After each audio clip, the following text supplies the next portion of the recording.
Isang maganda, mapagpala, mapagbiyaya at makadiyos po na maga sa bawat isa.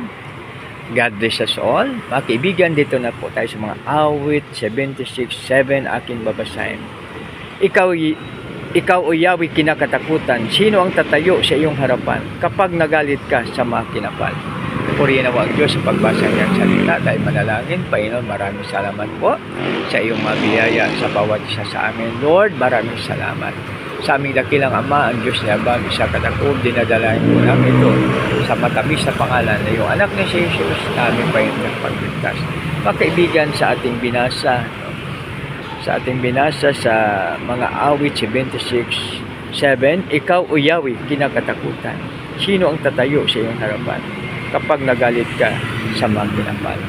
Dito mga kaibigan, alam naman po natin na God is watching us from a distance. So, ibig sabihin na lahat na ating ginagawa ay kitang-kita ng ating Panginoon. Magtago man tayo, ano man.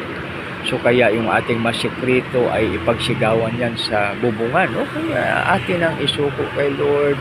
Tayo na magkumpisal upang ito ay magiging maayos. Ha? So, ang mahalaga na pag tayo magkasala, inaamin natin dahil hindi tayo magtago. Alalahanin natin palagi ang ating gabay na nagsasabi, love God with all your heart, with your mind, with your strength, and with your soul, and love your neighbors as thyself.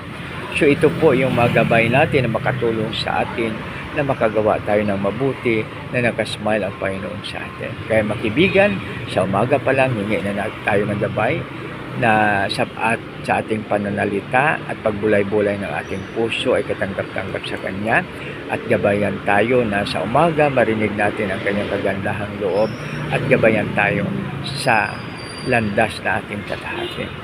Mga kaibigan, maraming salamat sa inyo. Thank you very much. Tayo na po ay manalangin. Maraming salamat sa iyong salita. Tulungan po kami, O Lord, na ito ay manatili sa bawat isa sa amin, sa aming puso at isipan, at tulungan po kami na aming i-share ito, O Lord. Panginoon, use us mightily in your kingdom, O Lord. Lord, maraming salamat. Sa aming dakilang Ama, ang Diyos ni Abraham, Isaac at Jacob, dinadayin po namin ito sa matamis sa pangalan ng iyong anak na si Jesus na aming Panginoon kapagligtas. Lahat po ay magsabi ng Amen. God bless us all. At napakabuti at napakadakilang ating Panginoon, mga kaibigan. Salamat sa inyo.